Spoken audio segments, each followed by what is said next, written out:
Muy buenas noches. Cantabria desde La Solana, en este mes de agosto, cambia su lugar de grabación de este programa.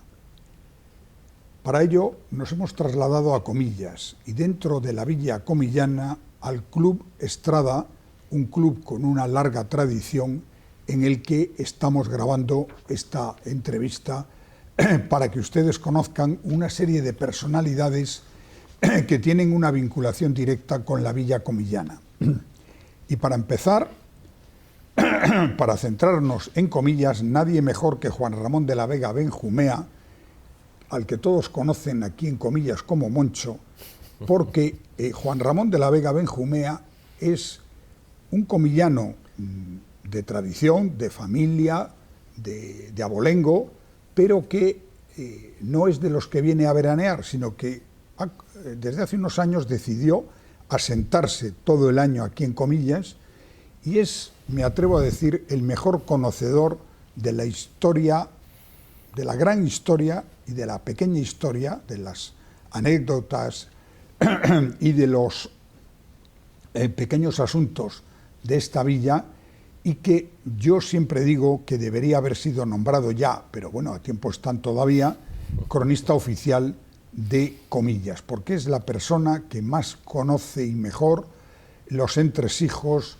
de esta villa que ha tenido un desarrollo espectacular a raíz nada más y nada menos que de el marqués Antonio López, que lleva el nombre de su pueblo natal, que es Comillas, y que es marqués de Comillas.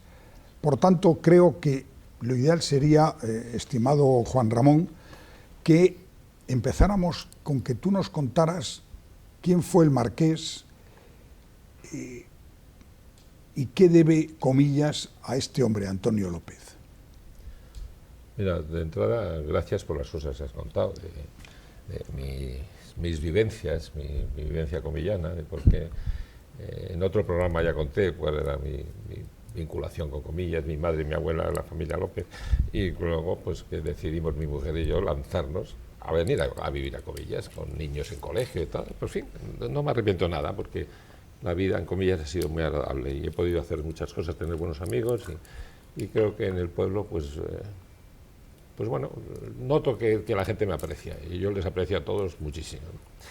Bueno, volviendo un poco a la historia de Comillas, ¿qué es Comillas? Comillas es una cosa muy extraña que no se da, siempre lo defiendo, que no se da en el norte de España o incluso me atrevería a decirte en Europa, o en las villas cantábricas, en las villas que no es el Levante con sol garantizado todo el año. Comillas es una cosa muy pequeña y tiene, en los años aquellos 1800, pues todas esas crisis económicas que debieron de ser después de la guerra de los franceses, de la guerra de la independencia, pues empiezan a emigrar la gente joven pues se van a Andalucía, los jándalos, toda aquella época de los jándalos. Y bueno, pues hay una figura que es Antonio López, hijo de aquí, se marcha a Andalucía, está unos avatares en Andalucía, tiene sus cosas y acaba yendo a Cuba. De la mano de una familia de aquí, muy arraigada, que luego vino a menos frente a la explosión del Marqués de Comillas, como fue la familia Fernández de Castro, que eran navieros, tenían barcos, líneas navieras. Bueno, pues estos parece ser que fueron los que le facilitaron a Antonio López su ida a Cuba. ¿Qué ocurre este hombre? Pues que es muy listo, emprendedor, listo, se relaciona. Una de las capacidades que, hablando con gente que conoce este tema, dice que es que el Marqués de Comillas tuvo la gran capacidad de buscarse los mejores colaboradores, socios, y hacerlos socios de sus empresas, ¿no? Entonces, en Cuba trabaja, se casa con una familia, una chica, Luisa Bru, de una familia catalana que tiene dinero, le dan una dote importante y ahí es donde empieza a hacer sus dineros. Él nota que en los transportes en Cuba, de ir a Santiago hasta La Habana, era un problema, y entonces genera una primera pequeña línea de cabotaje. Entonces, al hilo de los temas del Marqués de Comillas y todo lo que se habló de la estatua esa que han quitado en Barcelona, pues se habló de que si era negrero, que si habían hecho la fortuna con los negros. Hombre, yo estoy vinculado un poco a la familia y en mi familia siempre ese tema se habló que no era tal. O sea, que él había negociado está demostrado. Hay un señor que se llama García Ladilla, que ha hecho toda una tesis y un libro sobre la fortuna, comillas, y sí parece ser que existe, que este hombre en Cuba pues compraba fincas, compraba acres de terreno, estos acres tenían ingenios, tenían mulos y tenían negros, y comerciaba con los negros, que por otra parte era legal en aquellos momentos. España fue de los últimos países que se declaró la ilegalidad de la esclavitud. ¿Por qué era legal? Pues porque había una presión enorme de las grandes fortunas de Cuba y de Puerto Rico, que estaban defendidas en toda la agricultura aquella, en la mano de obra gratis de la esclavitud. Pero sí que yo me atrevería a asegurar que don Antonio López lo que no fue es a África a buscar barcos llenos de negros y hacer ese negocio, porque su gran fortuna la hace luego con los barcos. Cuando él se viene a España en el año 1850 y tantos, 40 y tantos, 50 y tantos, ya tiene una edad, ya se viene.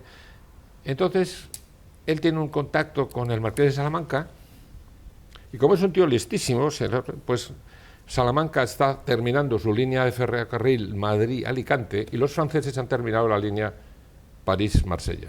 Entonces lo que hace es Antonio López y compañía una naviera de barcos que embalsen Alicante con Marsella. Con lo cual la gente que se movía y todo lo que supone el desarrollo del transporte y de las comunicaciones, pues él consigue que desde Madrid a París se pueda ir en 5 o 6 días. Que antes había que coger diligencias y se tardaban 15 días dando tumbos por ahí. Pues este hombre consigue ese tema. Y yo creo que ahí es donde él empieza a dominar el tema de los transportes, las concesiones. Le consigue la concesión del correo con ultramar. También es que colabora muchísimo pues con sus barcos en llevar tropas a la guerra de Marruecos, las tropas que iban a Cuba, porque la incipiente guerra de Cuba que se estaba planteando. Y él, pues un brazo partido contra el Marqués del Campo, que tenía también unos intereses navieros, pues consigue todas esas atribuciones y esas concesiones, que es donde él mueve de verdad cantidades de dinero. Luego ya se asocia con gente muy importante, como fueron la familia Güell, que los conoció allí, y todos estos socios, todos ponen dinero y generan pues el Banco Hispano Colonial, y de ahí se desarrolla. Y luego ya viene la gran explosión, que es el año 81, 1881, que trae a la familia real a veranear a Comillas, y entonces monta todo este Gran Comillas. Por eso, este Gran Comillas tiene la suerte de ser un sitio pequeñito en el norte de España, donde de repente un prócer enorme, con muchísimo dinero, muchísima visión, pues se planta aquí y monta el modernismo catalán. Se trae aquí a todos, está a los reyes. Fíjate lo que debió de ser entonces tener al rey veraneando Comillas, claro. Y el gobierno, y hay unos consejos de ministros que se celebran en la casa de Ocejo donde estaba el rey, y eso lo monta este hombre maravillosamente. Claro, a partir de ahí Comillas ya se dispara. Luego además hace todo el tema de la Universidad Pontificia, que le concede, quiere hacer una cosa de unas escuelas de artes y oficios para hijos de Comillas, y bueno, un gran personaje del que habría que hablar algún día sería el padre Tomás Gómez, que es de Cabezón de la Sal, que nadie habla de él, pero que era un fenómeno, que estaba montando una escuela de administración de empresas en Galicia, se entera de que el marqués quiere hacer aquí, viene aquí, monta todo con el marqués, le convence, monta toda la universidad, y cuando ya deja toda esta universidad, se va a Bilbao y monta Deusto. Es el gran prócer de Deusto, de Tomás Gómez. Nadie habla de él, pero creo que es uno de los grandes personajes. Bueno, pues ese Comillas ya se empieza a generar una sensación como la que pasa hoy. Hoy hay mucha gente que ha venido a Comillas en los últimos 20 años, en los últimos del siglo, pues porque Comillas es muy interesante. Hay gente conocida, hay gente de un nivel, y es muy bonito, y viene a Comillas. Pues en los años 1900 pasó lo mismo. Hubo gente, familias grandes, arraigadas en el norte, y pues deciden que se vienen a Comillas, que quieren hacer Comillas. La casa del duque es un ejemplo. El duque de Almodóvar se da una casa en 1900, 20 años después de que estuvo aquí el rey, pues porque Comillas era muy importante y había que venir a Comillas. Juan Ramón, pero ahora mismo Comillas tiene un enorme atractivo turístico, eso está claro.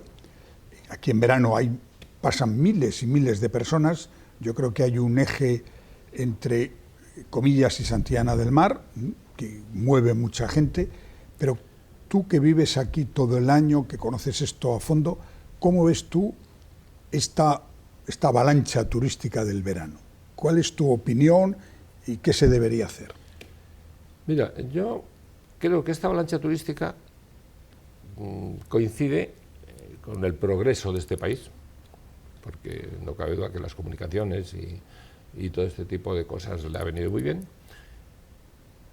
Y se ha empezado, en Cantabria se hizo, no sé si equivocadamente o es que no había otra posibilidad, se quiso desarrollar y tú conocerás esto de cuando estabas en el periódico, se quiso desarrollar un turismo copiado del turismo de Levante, turismo de sol, turismo, aquí no sé, en los primeros años 80, 90, todo lo que era el campo, lo verde, pues el cocido montañés, la costa del cocido, como le llamaban a toda la zona de Cahuérdiga, pero se quería hacer construcciones playa, que la gente venía a la playa. Claro, aquí la playa tiene un problema, que es el clima, que te viene un mes malo y la gente pues jura en hebreo, pero no cabe duda que este veraneo hemos caído en la industria turística.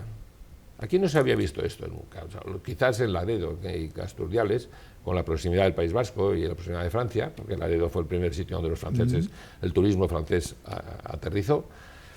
Pero aquí no se había notado esto hasta hace pues 4 o 5 años, que es cuando se nota la avalancha de gente que viene a ver Comillas. Comillas es muy divertido para pasearse, porque tiene muchos enclaves. Te puedes pasear por el Palacio y toda la zona del Capricho, te puedes pasear por el centro de las tiendas, la parte histórica, o por la playa y el puerto, que es muy bonito. Y entonces hay muchas cosas para venir a ver. ¿Y qué es lo que ocurre? Pues que vive este pueblo de esta avalancha de gente que viene en 2 meses. Mitad de junio empiezan a aparecer y mitad de septiembre ya casi no queda nadie, ¿no? Entonces, ¿qué es lo que hay? Pues se han ido haciendo cantidad de viviendas. O sea, yo recuerdo cuando yo fui concejal el año 95 hasta el 2000, en aquellos años se dieron 1.000 licencias.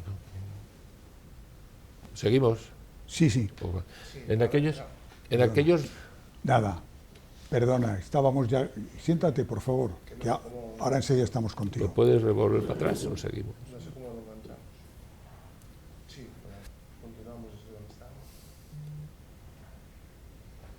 Mira, en los años 95-2000 que yo fui concejal, me acuerdo que se dieron licencia para 1.000 viviendas. Y no te creas que es que digan 1.000 viviendas. 600 eran de robacías, del orden de 400 fueron todo lo que era la ampliación de la zona que va hacia San Vicente de la Barquera, en Rubárcena, y todo lo que luego se...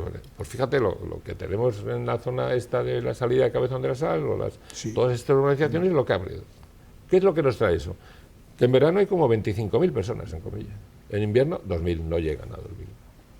Entonces, claro, es un pueblo que esa industria turística es la que le hace vivir. Aquí todo el mundo, digan lo que digan, porque aquí no hay... Se está iniciando a hacer un polígono industrial. Cuando ha funcionado toda esta construcción, pues ha habido pues muchos artesanos, buenos carpinteros, porque aquí ha habido muy buena escuela de cuando la Universidad Pontificia, y entonces... Pero de eso cada vez hay menos. Sí que es verdad que con toda esta proliferación de chalés y de cosas esas, lo que hay es ahora mismo una industria de jardinería, que hay equipos de jardinería debajo de las piedras. Claro, la gente joven necesita algo, pues, y los chalés estos tienen unos jardines más grandes o pequeños, pero necesitan una ayuda para esto y hay un cierto negocio en el tema. Pero lo que es impepinable es que los alquileres, los restaurantes, las cafeterías, las tiendas, todo esto vive del verano, de una enorme explosión de turismo del verano. Comillas, eso lo tiene que tratar con mucho tiento, y de momento te puedo decir que el ayuntamiento lo está llevando bastante bien. María Teresa Noceda, independientemente del partido que represente o no represente, ella como persona sabe muy bien barajar todo esto del veraneo, y tiene un equipo que está funcionando muy bien. Y porque esto es muy peligroso, aquí fallan unas fiestas en mitad del verano o hay cualquier lío de una cosa y se te va el turismo y cuesta muchísimo volver a traerlo, ¿no? Esto hay que mantenerlo. Y luego una cosa que siempre digo yo, Comillas tiene una cosa muy bien prevista, que fue el sistema del abastecimiento de agua, que no tiene problema ninguno, el plan Valdáliga, hay unos grandes depósitos que no hay problema de eso. Y si hubiera problemas en 10 días se acaban, ¿no?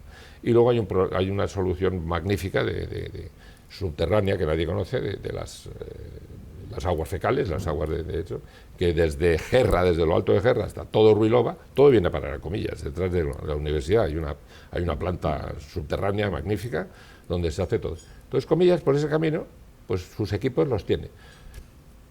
Tiene problemas como todos, pues hay días, la gente joven, la juventud, que si arman ruido, que si rompen cosas, que si... Bueno, pero eso es inherente a todos los... Bueno, pero un problema que sí se nota es el del tráfico. Sí. La entrada en Comillas tiene unas características realmente muy complicadas y muy singulares, pero se inició hace unos años una circunvalación que luego, pues por una serie de problemas jurídicos, de protestas de los salvadores de la naturaleza, etcétera, se han parado, incluso ahora se están revirtiendo lo poco que se había iniciado para que quedara tal como estaba antes.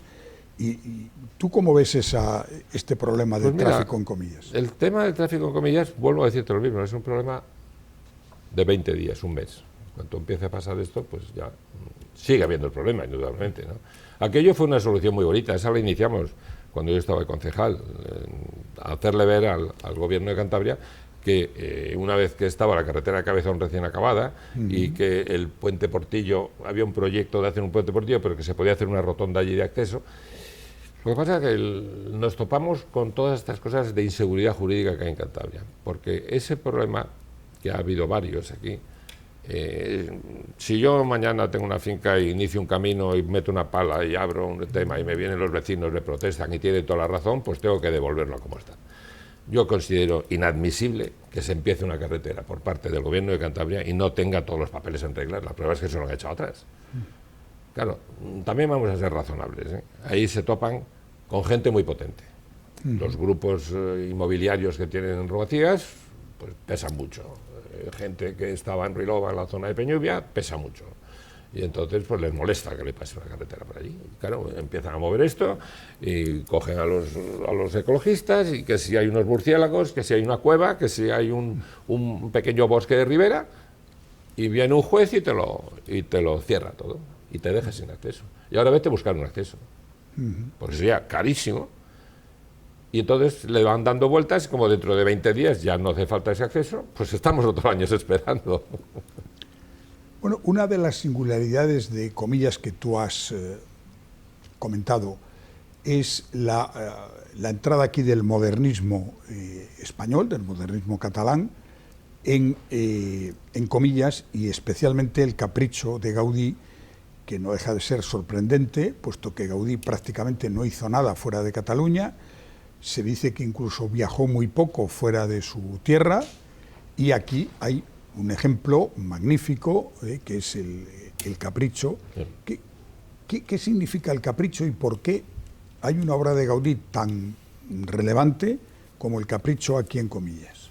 Pues mira, Gaudí fue un alumno aventajado de los grandes maestros que estaban aquí, Martorell y Cascante y otros. Bueno, pues parece ser que Gaudí era un buen alumno que acababa de terminar su carrera, porque el Capricho creo que fue la primera obra que él hizo, ¿no? Y entonces, pues hay emparentado a través de don Claudio López, hermano de don Antonio, está este hombre, el Máximo Díaz de Quijano, y pues decide hacerse una casa, también socio de los Comillas, de todos los negocios, y decide hacerse una casa, y entonces le dicen, pues mira, este chico que acaba de salir es muy bueno y tal, pues que te haga el proyecto. Gaudí no vino a Comillas, entonces hace todo ese proyecto y generan ahí esa casa. Esa casa pues estuvo vinculada a lo que era el Palacio del Marqués de Comillas, pero a través de la familia de su hermano, de Claudio López. Luego, con los años, el conde de Ruiseñada, Juan Claudio Güell, pues quiso centralizar todo aquello y evitar que hubiera, y se lo compró a la familia López, sus primos, llamémosle, ¿no? Y se lo puso a nombre de una hija suya. Y así estuvo muchísimos años. Vino gente ahí, tiene su historia, el Capricho tiene su historia de quién ha vivido en el Capricho, ¿no? Yo puedo decir que mi padre, que asturianos que procedían de México, pues apareció por el Capricho porque se había muerto su madre, se habían quedado solos y entonces les mandaron a un sitio tranquilo, en comillas, lleno de jesuitas y aparecieron aquí y él conoció aquí a mi madre y con los años se casó con ella y bueno, pues yo tengo gran afecto al Capricho por ese camino, ¿no? Y luego pues hubo gente muy curiosa, estuvo ahí veraneando Alberto Martín Artajo, el gran personaje de la época del gobierno anterior, de la dictadura, llamémoslo así, pero que fue una grandísima persona espectacular y que tiene una memoria estupenda. Pues cuando dejó de ser ministro en el año 57, volvió otra vez al Capricho, ¿no? Y hubo pues varias familias que vivieron allí. Luego el Capricho entró en una languidez y aparecieron los grandes enamorados de Gaudí, que son los japoneses. En la Sagrada Familia, el que dirige todos los temas de la discutida restauración o terminación de la Sagrada Familia, pues parece ser que hay unos japoneses ahí que son los que más mandan y más han estudiado y tal. Y entonces vine aquí a comprar el Capricho. Hubo un personaje que fue la familia de unos 4 caños, los Folrad, que lo hicieron muy bien y se lo compraron a esta de la familia Comillas y lo restauraron maravillosamente. Y luego se lo vendieron, le dieron un pelotazo y se lo vendieron a los japoneses. Una situación estupenda. Y es un grandísimo atractivo, porque viene mucha gente a verlo. Y además, te diré que la propiedad y este que lo lleva, que es Carlos Mirapex, me parece, lo hacen estupendamente. Tú vas allí, tienes pues todo tipo de guías en los idiomas que quieras para que te lo enseñen, te dejan pasearte por allí, sentarte. Y tiene un atractivo, yo creo que lo hacen muy bien en ese aspecto, ¿eh? Es un ejemplo, no solamente para Comillas, para otros sitios, de cómo poner en valor un monumento de estos, ¿no?